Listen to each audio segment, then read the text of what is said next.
Hello, this is Michael Tracy, and this video is about Norton and Somervell's 1924 route. For this, I'm going to look at some research by Pete Poston and Audrey Salkeld, which is largely accurate, but some clarifications and corrections need to be made. Norton and Somervell's actual route can be determined fairly accurately from the photos Somervell took. They traversed much lower than the modern route, as was identified by Pete Poston, and was also shown in this map by Salkeld in Mystery on Everest. There are only a couple of ways to get up or down the shelf at the middle of the yellow band, which is here. The shelf is fairly broad, and the 1933 team put their high camp on this portion of the shelf at about 27,400 feet, or 8,350 meters. So it is a good way to gauge the altitude of other locations in the yellow band.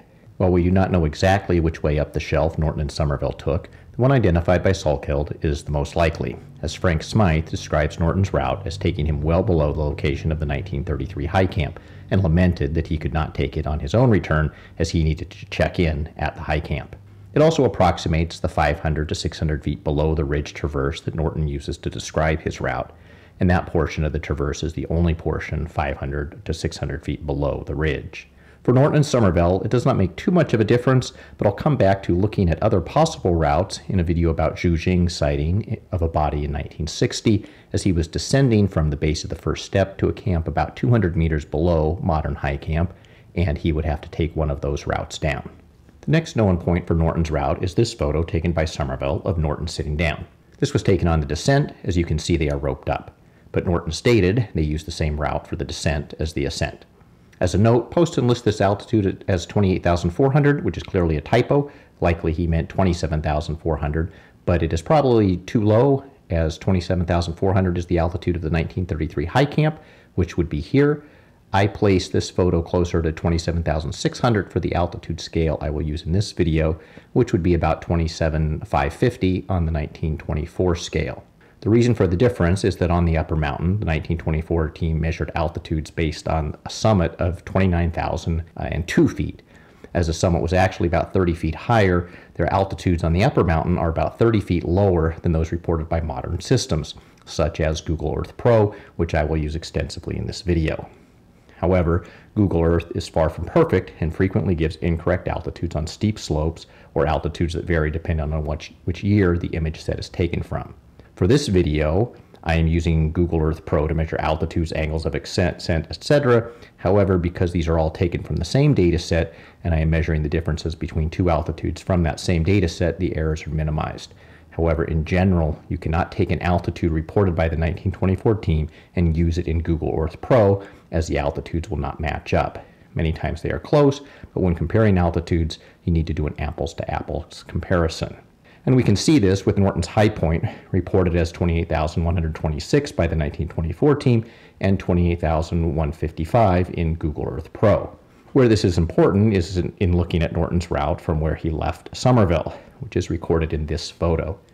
Norton reports this at about 300 yards east of the couloir, and it is approximately correct, although his diary for that day reports it as 500 yards.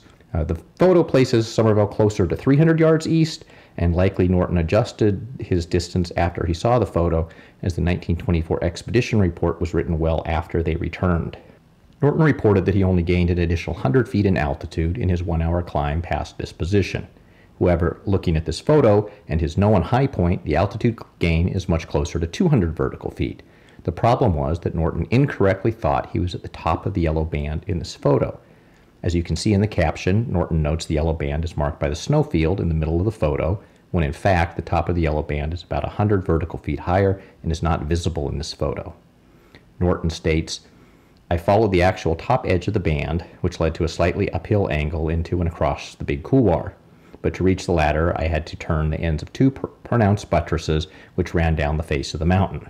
However, Norton was mistaken about where the yellow band ended and was climbing about 75 vertical feet lower. In the photo, he is heading towards the two buttresses, so it is not clear why he would climb up to them only to have difficulty turning them rather than simply pass them on his natural diagonal climb.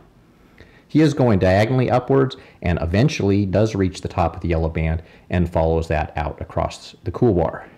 In a later account in 1950, Norton also mentions that he attempted to climb up east of the couloir and states it was slippery, holeless stuff.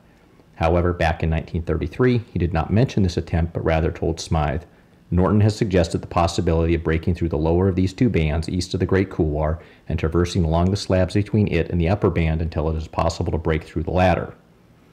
Smythe himself felt that this route was not possible in 1933, but later changes his mind in the book Camp 6 as he mentions a possible route east of the couloir.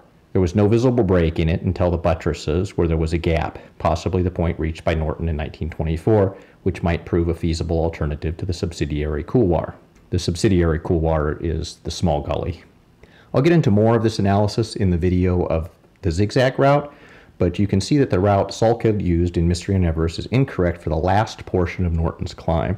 I will also clarify where Somervell's high point was. In his photo, the buttresses west of the second step are visible, and Somervell's location can be placed at about abeam the second step itself.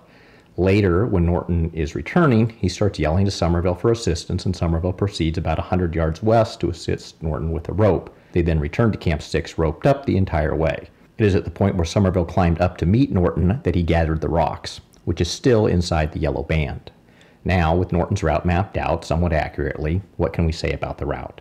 It is a total distance of approximately 0.9 miles with an elevation gain of 1,553 feet. The max slope is 71.7% with an average slope of 32.5%. Note these are not the same as degrees of slope.